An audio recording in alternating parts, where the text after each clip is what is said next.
ਸਤਿ ਸ਼੍ਰੀ ਅਕਾਲ, ਨਮਸਕਾਰ ਤੇ ਆਦਾਬ। मैं हाँ हरजिंद मांगट ते तुसी देख रहे हो इंडोज टीवी। स्वागत है जी सारिਆਂ ਦਾ। ਪ੍ਰਾਈਮ ਖਬਰਾਂ ਦੀ ਸ਼ੁਰੂਆਤ ਕਰਦੇ ਹਾਂ ਹੈਡਲਾਈਨਸ ਦੇ ਨਾਲ। ਰਾਜ ਸਭਾ 'ਚ ਹੰਗਾਮਾ। TMC ਆਗੂ ਡਰੇਕ ਓਬਰਾਇਨ ਨੇ ਉਪ ਚੇਅਰਮੈਨ ਤੋਂ ਖੋ ਕੇ ਰੂਲ ਬੁੱਕ ਪਾੜੀ। ਰਾਜ ਸਭਾ 'ਚੋਂ ਮਾਈਕ ਨੂੰ ਵੀ ਪੁੱਟ ਸੁੱਟਿਆ। ਉਪ ਚੇਅਰਮੈਨ ਨੇ ਸਦਨ ਦੇ ਸਿੱਧੇ ਪ੍ਰਸਾਰਣ ਦੀ ਆਵਾਜ਼ ਕੀਤੀ ਬੰਦ। ਰਾਜ ਸਭਾ ਦੇ ਉਪ ਚੇਅਰਮੈਨ ਖਿਲਾਫ 12 ਪਾਰਟੀਆਂ ਵੱਲੋਂ ਬੇਭਰੋਸਗੀ ਦਾ ਨੋਟਿਸ ਜਾਰੀ। ਨਰਿੰਦਰ ਮੋਦੀ ਨੇ ਕੀਤਾ ਟਵੀਟ, ਕਿਹਾ ਕਿਸਾਨ ਬਿੱਲ ਕਿਸਾਨੀ ਲਈ ਇਤਿਹਾਸਕ ਕਰਾਰ। किसान विरोधी कानून ਨੂੰ ਅਦਾਲਤ 'ਚ ਚੁਣੌਤੀ ਦੇਵਾਂਗੇ ਕੈਪਟਨ ਅਮਰਿੰਦਰ। ਉਧਰ ਸੁਖਬੀਰ ਬਾਦਲ ਨੇ ਰਾਸ਼ਟਰਪਤੀ ਨੂੰ ਖੇਤੀ ਬਿੱਲਾਂ ਉੱਤੇ ਮੋਹਰ ਨਾ ਲਗਾਉਣ ਦੀ ਕੀਤੀ ਅਪੀਲ। ਪੰਜਾਬੀ ਗਾਇਕਾਂ ਨੇ ਖੇਤੀ ਆਰਡੀਨੈਂਸਾਂ ਵਿਰੁੱਧ ਲਾਏ ਸੁਰ। ਗਾਇਕ ਮਲਕੀਤ ਸਿੰਘ, ਗੁਰਦਾਸ ਮਾਨ ਅਤੇ ਜਸਵੀਰ ਜੱਸੀ ਨੇ ਕਿਸਾਨਾਂ ਦੇ ਹੱਕ 'ਚ ਗਾਏ ਗੀਤ। 25 ਸਤੰਬਰ ਦੇ ਪੰਜਾਬ ਬੰਦ ਲਈ ਲਾਮਬੰਦੀ। ਖੇਤੀ ਬਿੱਲਾਂ ਨੂੰ ਅਮਲ 'ਚ ਨਾ ਲਿਆਉਣ ਦੇਣ ਲਈ ਡਟੇ ਕਿਸਾਨ। ਮੁੰਬਈ ਦੇ ਬਿਵਾਂਡੀ 'ਚ 3 ਮੰਜ਼ਿਲਾ ਰਿਹਾਇਸ਼ੀ ਇਮਾਰਤ ਡਿੱਗਣ ਕਾਰਨ 10 ਤੋਂ ਵੱਧ ਲੋਕਾਂ ਦੀ ਮੌਤ ਅਤੇ 25 ਤੋਂ ਵੱਧ ਲੋਕ ਜ਼ਖਮੀ। ਕੁਇਨਜ਼ਲੈਂਡ 'ਚ 34 ਸਾਲਾ ਔਰਤ ਤੇ 11 ਸਾਲਾ ਕੁੜੀ ਬੀਚ ਦੀਆਂ ਤੇਜ਼ ਲਹਿਰਾਂ 'ਚ ਡੁੱਬੀ। ਮਾਂ ਦੀ ਹੋਈ ਮੌਤ, ਕੁੜੀ ਨੂੰ ਸਹੀ ਸਲਾਮਤ ਕੱਢਿਆ ਬਾਹਰ। जी और खबरां दी तफसील। राज सभा च हंगामे दौरान TMC आगू डरेक ओबरायन ने उप चेयरमैन तो रूल बुक खो के पाड़ दी ਅਤੇ ਮਾਈਕ ਪੁੱਟਣ ਦੀ ਵੀ ਕੋਸ਼ਿਸ਼ ਕੀਤੀ। ਉਪ ਚੇਅਰਮੈਨ ਨੇ ਸਦਨ ਦੇ ਸਿੱਧੇ ਪ੍ਰਸਾਰਣ ਦੀ ਆਵਾਜ਼ ਬੰਦ ਕੀਤੀ। ਹੰਗਾਮੇ ਕਾਰਨ 15 ਮਿੰਟ ਲਈ ਰਾਜ ਸਭਾ ਦੀ ਕਾਰਵਾਈ ਰੋਕਣੀ ਪਈ। ਕੀ ਕੁਝ ਹੋਇਆ ਲੋਕ ਸਭਾ ਦੇ ਵਿੱਚ, ਆਓ ਤੁਹਾਨੂੰ ਦਿਖਾਉਂਦੇ ਹਾਂ। ਰਾਜ ਸਭਾ 'ਚ ਹੰਗਾਮੇ ਦਰਮਿਆਨ 2 ਖੇਤੀ ਬਿੱਲ, ਕਿਸਾਨੀ ਜਿਣਸ ਵਪਾਰ ਤੇ ਵਣਜ ਬਿੱਲ 2020 ਅਤੇ ਕਿਸਾਨਾਂ ਦੇ ਕੀਮਤਾਂ ਦੇ ਭਰੋਸੇ ਅਤੇ ਖੇਤੀਬਾੜੀ ਸੇਵਾਵਾਂ ਦੇ ਕਰਾਰ ਬਾਰੇ ਬਿੱਲ 2020 ਜ਼ੁਬਾਨੀ ਵੋਟਾਂ ਦੇ ਨਾਲ ਪਾਸ ਕਰ ਦਿੱਤਾ ਗਿਆ। ਇਹ ਬਿੱਲ ਪਾਸ ਕੀਤੇ ਜਾਣ ਤੇ ਵਿਰੋਧੀ ਧਿਰ ਨੇ ਹੰਗਾਮਾ ਕਰਦਿਆਂ ਸਦਨ ਦੇ ਉਪ ਚੇਅਰਮੈਨ ਤੋਂ ਰੂਲ ਬੁੱਕ ਖੋ ਕੇ ਪਾੜ ਸੁੱਟੀ ਅਤੇ ਉਹਨਾਂ ਦੇ ਪੋਡੀਅਮ ਤੋਂ ਮਾਈਕ ਵੀ ਪੁੱਟਣ ਦੀ ਕੋਸ਼ਿਸ਼ ਕੀਤੀ। ਵਿਰੋਧੀ ਧਿਰਾਂ ਨੇ ਉਪ ਚੇਅਰਮੈਨ ਤੋਂ ਵੋਟਾਂ ਦੀ ਵੰਡ ਕੀਤੇ ਜਾਣ ਦੀ ਮੰਗ ਕੀਤੀ ਹੈ। ਜ਼ਿਕਰਯੋਗ ਹੈ ਕਿ ਲੋਕ ਸਭਾ 'ਚ ਪਾਸ ਹੋਣ ਮਗਰੋਂ ਇਹ ਦੋਵੇਂ ਬਿੱਲ ਰਾਜ ਸਭਾ 'ਚ ਪੇਸ਼ ਕੀਤੇ ਗਏ ਸਨ। ਰਾਜ ਸਭਾ 'ਚ ਹੰਗਾਮਾ ਉਸ ਸਮੇਂ ਹੋਇਆ ਜਦੋਂ ਬਿੱਲਾਂ ਨੂੰ ਪਾਸ ਕਰਨ ਲਈ ਸਦਨ ਦੀ ਕਾਰਵਾਈ ਦਾ ਸਮਾਂ ਵਧਾ ਦਿੱਤਾ ਗਿਆ। ਵਿਰੋਧੀ ਧਿਰਾਂ ਨੇ ਅਜਿਹਾ ਕਦਮ ਸਰਬਸੰਮਤੀ ਨਾਲ ਚੁੱਕੇ ਜਾਣ ਦੀ ਮੰਗ ਕਰਦਿਆਂ ਸਰਕਾਰ ਖਿਲਾਫ ਨਾਅਰੇਬਾਜ਼ੀ ਸ਼ੁਰੂ ਕਰ ਦਿੱਤੀ ਤੇ ਇਹਨਾਂ ਬਿੱਲਾਂ ਨੂੰ ਕਿਸਾਨ ਵਿਰੋਧੀ ਕਰਾਰ ਦਿੱਤਾ ਗਿਆ। ਵਿਰੋਧੀ ਧਿਰ ਦੇ ਹੰਗਾਮੇ ਕਾਰਨ ਖੇਤੀਬਾੜੀ ਮੰਤਰੀ ਨਰਿੰਦਰ ਸਿੰਘ ਤੋਮਰ ਨੂੰ ਆਪਣਾ ਜਵਾਬ ਸਮੇਟਣਾ ਪਿਆ ਅਤੇ ਸਦਨ ਦੇ ਡਿਪਟੀ ਚੇਅਰਮੈਨ ਹਰੀਵੰਸ਼ ਨੇ ਬਿੱਲਾਂ ਨੂੰ ਪੇਸ਼ ਕਰਨ ਦੀ ਪ੍ਰਵਾਨਗੀ ਦੇ ਦਿੱਤੀ। 4 ਵਿਰੋਧੀ ਧਿਰਾਂ ਨੇ ਇਹਨਾਂ ਦੋਵੇਂ ਬਿੱਲਾਂ ਨੂੰ ਵਧੇਰੇ ਪੜਤਾਲ ਲਈ ਸਦਨ ਦੇ ਪੈਨਲ ਕੋਲ ਭੇਜਣ ਦੀ ਮੰਗ ਕੀਤੀ, ਜਿਸ ਨੂੰ ਜ਼ੁਬਾਨੀ ਵੋਟਾਂ ਦੇ ਨਾਲ ਰੱਦ ਕਰ ਦਿੱਤਾ ਗਿਆ। ਕਾਂਗਰਸ, TMC, PCI ਤੇ DMK ਦੇ ਮੈਂਬਰਾਂ ਨੇ ਇਸ ਮੁੱਦੇ ਤੇ ਵੋਟਾਂ ਦੀ ਵੰਡ ਦੀ ਮੰਗ ਕੀਤੀ ਹੈ। ਉਪ ਚੇਅਰਮੈਨ ਹਰੀਵੰਸ਼ ਨੇ ਇਹ ਕਹਿੰਦਿਆਂ ਇਸ ਤੋਂ ਇਨਕਾਰ ਕਰ ਦਿੱਤਾ ਕਿ ਵੋਟਾਂ ਦੀ ਵੰਡ ਤਾਂ ਹੀ ਹੋ ਸਕਦੀ ਹੈ ਜੇਕਰ ਮੈਂਬਰ ਆਪਣੀ ਸੀਟ ਤੇ ਹੋਣ। ਇਸ ਤੋਂ TMC ਆਗੂ ਡਰੇਕ ਓਬਰਾਇਨ ਪੋਡੀਅਮ ਵੱਲ ਵਧੇ ਤੇ ਉਹਨਾਂ ਉਪ ਚੇਅਰਮੈਨ ਦੇ ਰੂਲ ਬੁੱਕ ਖੋਲ ਕੇ ਪਾੜ ਸੁੱਟੀ। ਉਹਨਾਂ ਪੋਡੀਅਮ ਤੇ ਲੱਗੇ ਮਾਈਕ ਵੀ ਪੁੱਟਣ ਦੀ ਕੋਸ਼ਿਸ਼ ਕੀਤੀ, ਪਰ ਮਾਰਸ਼ਲਾਂ ਨੇ ਅਜਿਹਾ ਹੋਣ ਤੋਂ ਰੋਕ ਦਿੱਤਾ। ਓਬਰਾਇਨ ਦੇ ਨਾਲ DMK ਆਗੂ ਤਿਰੁਚੀ ਸ਼ਿਵਾ, ਕਾਂਗਰਸ ਦੇ KC ਵੇਣੂਗੋਪਾਲ ਅਤੇ CPI ਦੇ KK ਰਾਗੇਸ਼ ਨੇ ਇਹ ਬਿੱਲ ਚੋਣ ਕਮੇਟੀ ਕੋਲ ਭੇਜਣ ਦਾ ਮਤਾ ਪਾਸ ਕਰਦਿਆਂ ਕਾਗਜ਼ ਪਾੜ ਕੇ ਹਵਾ 'ਚ ਸੁੱਟ ਦਿੱਤੇ। ਸਦਨ 'ਚ ਹੰਗਾਮਾ ਵਧਣ ਕਾਰਨ ਉਪ ਚੇਅਰਮੈਨ ਨੇ ਪਹਿਲਾਂ ਰਾਜ ਸਭਾ ਦੀ ਕਾਰਵਾਈ ਦੇ ਸਿੱਧੇ ਪ੍ਰਸਾਰਣ ਦੀ ਆਵਾਜ਼ ਬੰਦ ਕਰ ਦਿੱਤੀ, ਪਰ ਜਦੋਂ ਵਿਰੋਧੀ ਧਿਰਾਂ ਨੇ ਹੰਗਾਮਾ ਕਰਨਾ ਜਾਰੀ ਰੱਖਿਆ ਤਾਂ ਉਹਨਾਂ ਸਦਨ ਦੀ ਕਾਰਵਾਈ 15 ਮਿੰਟ ਲਈ ਰੋਕ ਦਿੱਤੀ। ਸਦਨ ਦੀ ਕਾਰਵਾਈ ਮੁੜ ਸ਼ੁਰੂ ਹੋਈ ਤਾਂ ਵਿਰੋਧੀ ਧਿਰਾਂ ਨੇ ਮੁੜ ਨਾਅਰੇਬਾਜ਼ੀ ਸ਼ੁਰੂ ਕਰ ਦਿੱਤੀ, ਪਰ ਇਸ ਦੇ ਬਾਵਜੂਦ ਉਪ ਚੇਅਰਮੈਨ ਨੇ ਬਿੱਲ ਜ਼ੁਬਾਨੀ ਵੋਟਾਂ ਲਈ ਪੇਸ਼ ਕਰ ਦਿੱਤਾ।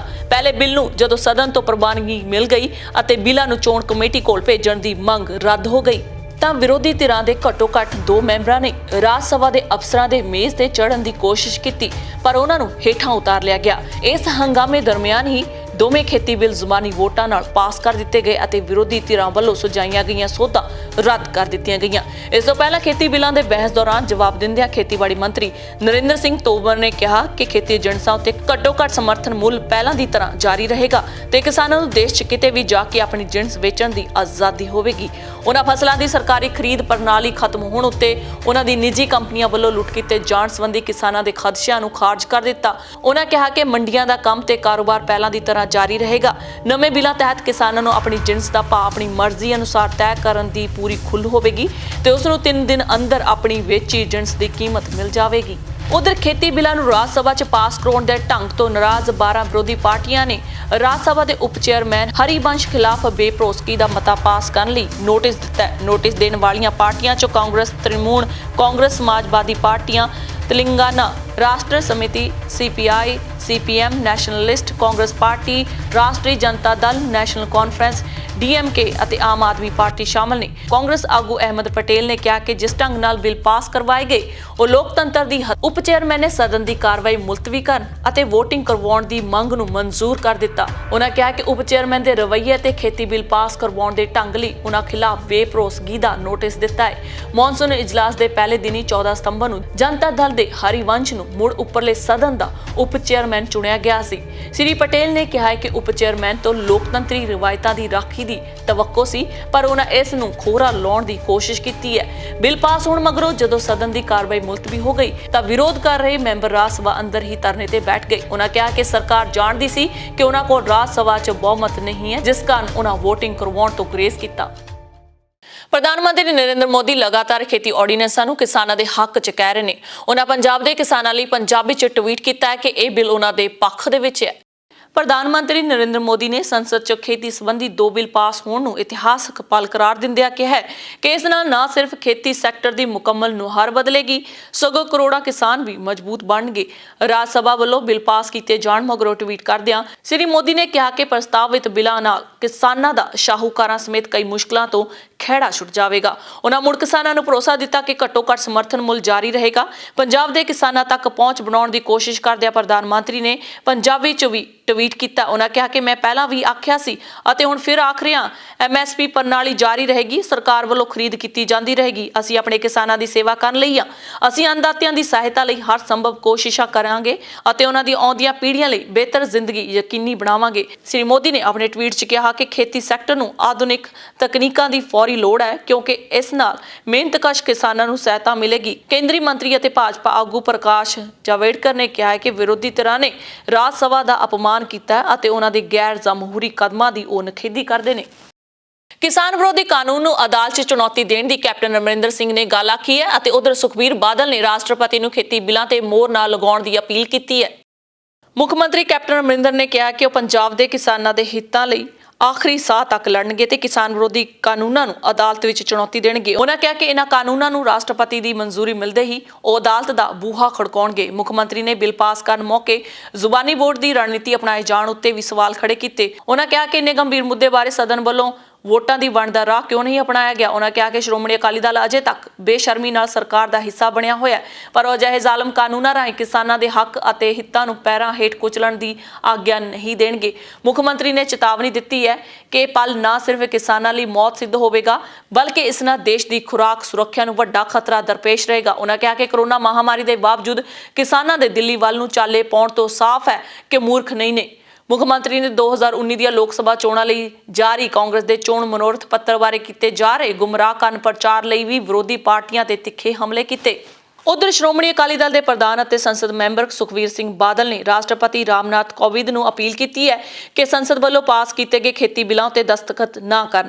ਭਾਜਪਾ ਦੇ ਸਭ ਤੋਂ ਪੁਰਾਣੇ ਭਾਈਵਾਲ ਸ਼੍ਰੋਮਣੀ ਅਕਾਲੀ ਦਲ ਦੇ ਪ੍ਰਧਾਨ ਸੁਖਬੀਰ ਬਾਦਲ ਨੇ ਕਿਹਾ ਕਿ ਜੇਕਰ ਬਿੱਲਾਂ ਨੇ ਕਾਨੂੰਨ ਦਾ ਰੂਪ ਲੈ ਲਿਆ ਤਾਂ ਕਿਸਾਨ ਸਾਨੂੰ ਕਦੇ ਵੀ ਮਾਫ ਨਹੀਂ ਕਰਨਗੇ। ਉਹਨਾਂ ਨਾਲ ਹੀ ਚੇਤਾਵਨੀ ਵੀ ਦਿੱਤੀ ਹੈ ਕਿ ਅੰਨਦਾਤੇ ਨੂੰ ਸੜਕਾਂ ਉੱਪਰ ਰੁਲਣ ਲਈ ਮਜਬੂਰ ਨਾ ਕੀਤਾ ਜਾਵੇ। ਉਹਨਾਂ ਕਿਹਾ ਕਿ ਲੋਕਤੰਤਰ 'ਚ ਬਹੁਮਤ ਦਾ ਅਰਥ ਕਿਸੇ ਦੀ ਆਵਾਜ਼ ਨੂੰ ਦਬਾਉਣਾ ਨਹੀਂ, ਸਗੋਂ ਵਿਚਾਰ ਵਟਾਂਦਰਾ, ਸੁਲਹ ਸਫਾਈ ਅਤੇ ਸਰਬਸੰਮਤੀ ਹੁੰਦਾ ਹੈ। ਉਹਨਾਂ ਕਿਹਾ ਕਿ ਰਾਜ ਸਭਾ 'ਚ ਇਹਨਾਂ ਸੰਵਿਧਾਨਿਕ ਨਿਯਮਾਂ ਦੀਆਂ ਧੱਜੀਆਂ ਉਡਾ ਦਿੱਤੀਆਂ ਗਈਆਂ ਨੇ, ਹੁਣ ਰਾਸ਼ਟਰਪਤੀ ਦੇ ਦਾਖਲ ਨਾਲ ਹੀ ਇਸ 'ਚ ਸੁਧਾਰ ਕੀਤਾ ਜਾ ਸਕਦਾ ਹੈ। ਉਹਨਾਂ ਲੋਕਾਂ ਨੂੰ ਅਪੀਲ ਕੀਤੀ ਹੈ ਕਿ ਕਿਸਾਨਾਂ, ਮਜ਼ਦੂਰਾਂ, ਆੜ੍ਹਤੀਆਂ ਤੇ ਦਲਿਤਾਂ ਨਾਲ ਖੜੇ ਹੋਣ।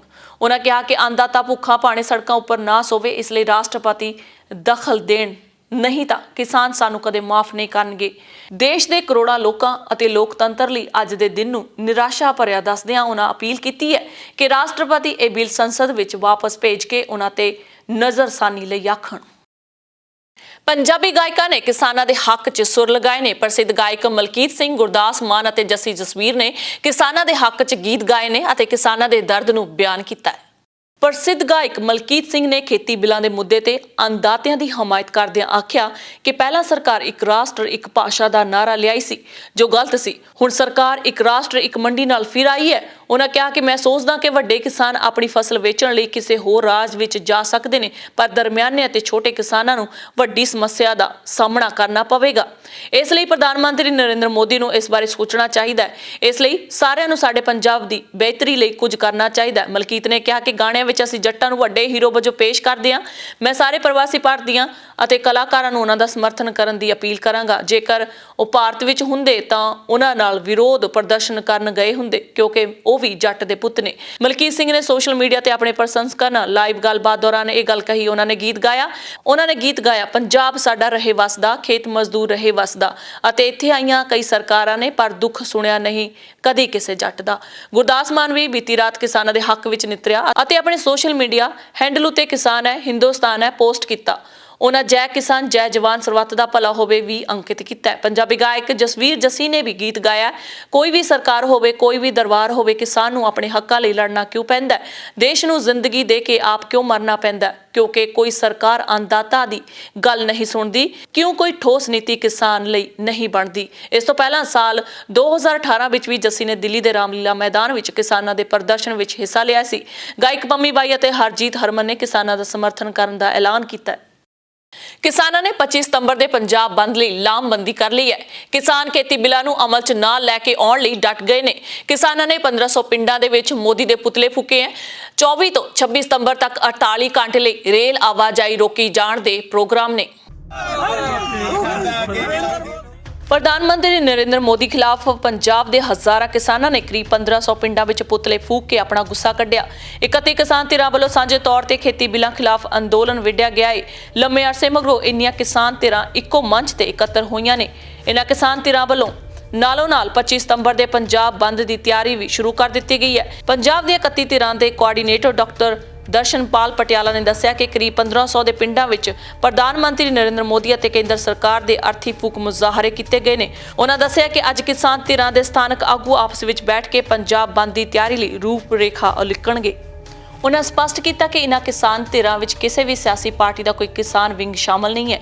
ਕਿਸਾਨ ਮਜ਼ਦੂਰ ਯੂਨੀਅਨ ਦੇ ਸੂਬਾ ਪ੍ਰਧਾਨ ਸਤਨਾਮ ਸਿੰਘ ਪੰਨੂ ਅਤੇ ਜਨਰਲ ਸਕੱਤਰ ਸਰਵਣ ਸਿੰਘ ਪੰਦੇਰ ਨੇ ਦੱਸਿਆ ਕਿ ਮਾਝੇ ਦੇ ਸੈਂਕੜੇ ਪਿੰਡਾਂ ਵਿੱਚ ਆਰਥੀ ਫੂਕ ਮੁਜ਼ਾਹਰੇ ਕੀਤੇ ਗਏ। ਉਹਨਾਂ ਵੱਲੋਂ 24 ਤੋਂ 26 ਸਤੰਬਰ ਤੱਕ 48 ਘੰਟੇ ਰੇਲ ਆਵਾਜਾਈ ਰੋਕੇ ਜਾਣ ਦਾ ਪ੍ਰੋਗਰਾਮ ਹੈ, ਜਿਨ੍ਹਾਂ ਦੇ ਸਥਾਨ ਅੱਜ ਵਿਚਾਰੇ ਜਾ ਰਹੇ ਨੇ। ਉਹਨਾਂ ਮੰਗ ਕੀਤੀ ਹੈ ਕਿ ਸੂਬੇ ਦੇ ਸਾਰੇ ਸੰਸਦ ਮੈਂਬਰ ਫੌਰੀ ਅਸਤੀਫੇ ਦੇਣ। BKU ਉਗਰਾਹਾਂ ਦੇ ਪਿੰਡ ਬਾਦਲ ਅਤੇ ਪਟਿਆਲਾ ਮੋਰਚੇ ਵਿੱਚ ਵੀ ਮੋਦੀ ਸਰਕਾਰ ਦੀਆਂ ਅਰਥੀਆਂ ਸਾੜੀਆਂ ਗਈਆਂ।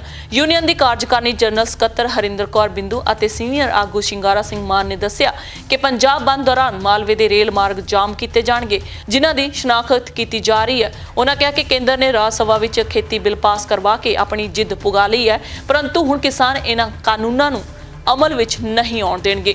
ਪੰਜਾਬ ਰਾਜ ਸਹਿਕਾਰੀ ਖੇਤੀਬਾੜੀ ਸਭਾਵਾਂ ਕਰਮਚਾਰੀ ਯੂਨੀਅਨ ਡਿਵੀਜ਼ਨ ਫਿਰੋਜ਼ਪੁਰ ਦੇ ਪ੍ਰਧਾਨ ਜਸਕਰਨ ਸਿੰਘ, ਕੋਟਸ਼ਮੀਰ ਅਤੇ ਬਠਿੰਡਾ ਜ਼ਿਲ੍ਹੇ ਦੇ ਪ੍ਰਧਾਨ ਭੁਪਿੰਦਰ ਸਿੰਘ ਨੇ ਕਿਸਾਨ ਅੰਦੋਲਨ ਨੂੰ ਪੂਰਨ ਹਮਾਇਤ ਦੇਣ ਦਾ ਐਲਾਨ ਕੀਤਾ। ਉਹਨਾਂ ਅਪੀਲ ਕੀਤੀ ਹੈ ਕਿ ਪੰਜਾਬੀ ਲੇਖਕ, ਬੁੱਧੀਜੀਵੀ ਅਤੇ ਸੱਭਿਆਚਾਰਕ ਕਾਮੇ ਪੰਜਾਬ ਬੰਦ ਵਿੱਚ ਸ਼ਮੂਲੀਅਤ ਕਰਨ।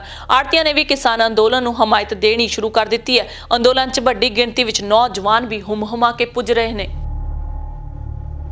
ਮੁੰਬਈ ਦੇ ਭਿਵਾਨਗੀ 'ਚ 3 ਮੰਜ਼ਲਾ ਇਮਾਰਤ ਦੇ ਡਿੱਗਣ ਕਾਰਨ 10 ਲੋਕਾਂ ਦੀ ਮੌਤ ਅਤੇ 25 ਲੋਕਾਂ ਦੇ ਜ਼ਖਮੀ ਹੋਣ ਦੀ ਖਬਰ ਹੈ। ਜਾਣਕਾਰੀ ਅਨੁਸਾਰ 31 ਲੋਕਾਂ ਨੂੰ ਬਿਲਡਿੰਗ 'ਚੋਂ ਕੱਢਿਆ ਜਾ ਰਿਹਾ ਹੈ ਅਤੇ ਰੈਸਕਿਊ ਆਪਰੇਸ਼ਨ ਅਜੇ ਵੀ ਜਾਰੀ ਹੈ। NDRF ਦੀ ਮਦਦ ਨਾਲ ਲੋਕਾਂ ਨੂੰ ਬਾਹਰ ਕੱਢਿਆ ਜਾ ਰਿਹਾ ਹੈ। ਇਹ ਘਟਨਾ ਇੰਡੀਅਨ ਟਾਈਮ ਸਵੇਰੇ ਤੜਕੇ 3:40 ਤੇ ਵਾਪਰੀ ਹੈ। ਬਿਲਡਿੰਗ 'ਚ ਕਰੀਬ 40 ਪਰਿਵਾਰ ਰਹਿ ਰਹੇ ਸਨ। ਕੁਇਨਜ਼ਲੈਂਡ 'ਚ 34 ਸਾਲਾ ਔਰਤ ਦੇ ਸਨਸ਼ਾਈਨ ਕੋਸਟ ਬੀਚ ਦੇ ਵਿੱਚ ਡੁੱਬਣ ਕਾਰਨ ਮੌਤ ਹੋ ਗਈ ਹੈ। ਘਟਨਾ ਸਵੇਰੇ 7:15 ਵਜੇ ਦੀ ਹੈ, ਜਿੱਥੇ ਮਾਂ ਅਤੇ ਉਸਦੀ 11 ਸਾਲਾ ਧੀ ਸਰਫਿੰਗ ਕਰ ਰਹੀਆਂ ਸਨ। ਅਚਾਨਕ ਤੇਜ਼ ਲਹਿਰਾਂ ਉਹਨਾਂ ਨੂੰ ਵਹਾ ਲੈ ਗਈਆਂ। ਰੈਸਕਿਊ ਟੀਮ ਵੱਲੋਂ 11 ਸਾਲਾ ਬੱਚੀ ਨੂੰ ਬਚਾ ਲਿਆ ਗਿਆ, ਪਰ 34 ਸਾਲਾ ਔਰਤ ਨੂੰ ਕੋਸ਼ਿਸ਼ਾਂ ਦੇ ਬਾਵਜੂਦ ਵੀ ਨਹੀਂ ਬਚਾਇਆ ਜਾ ਸਕਿਆ। ਤੇ ਅੰਤ ਵਿੱਚ ਦਰਸ਼ਕਾਂ ਨੂੰ ਕੋਰੋਨਾ ਵਾਇਰਸ ਦੀ ਸਥਿਤੀ ਬਾਰੇ ਜਾਣੂ ਕਰਵਾ ਦਈਏ। ਪੂਰੇ ਸੰਸਾਰ ਭਰ ਦੇ ਵਿੱਚ ਕੋਰੋਨਾ ਵਾਇਰਸ ਦੇ ਕਿੰਨੇ ਕੇਸ ਹੋ ਚੁੱਕੇ ਨੇ? 3,12,43,024 ਕੇਸ। ਉਸ ਤੋਂ ਬਾਅਦ ਜੇਕਰ ਗੱਲ ਕੀਤੀ ਜਾਵੇ ਮੌਤਾਂ ਦੀ ਤਾਂ 9,65,097 ਮੌਤਾਂ ਹੋ ਚੁੱਕੀਆਂ ਨੇ। ਜੇਕਰ ਗੱਲ ਕੀਤੀ ਜਾਵੇ ਰਿਕਵਰੀ ਦੀ ਤਾਂ 2,28,35,563। ਉਸੇ ਤਰ੍ਹਾਂ ਕੰਟਰੀ ਵਾਈਜ਼ ਜੇਕਰ ਦੇਖਿਆ ਜਾਵੇ ਇੰਡੀਆ ਦੇ ਵਿੱਚ ਕੇਸ ਆ ਚੁੱਕੇ ਨੇ 54,87,580 ਤੇ ਮੌਤਾਂ ਦੀ ਗਿਣਤੀ 87,909 ਹੋ ਚੁੱਕੀ ਹੈ।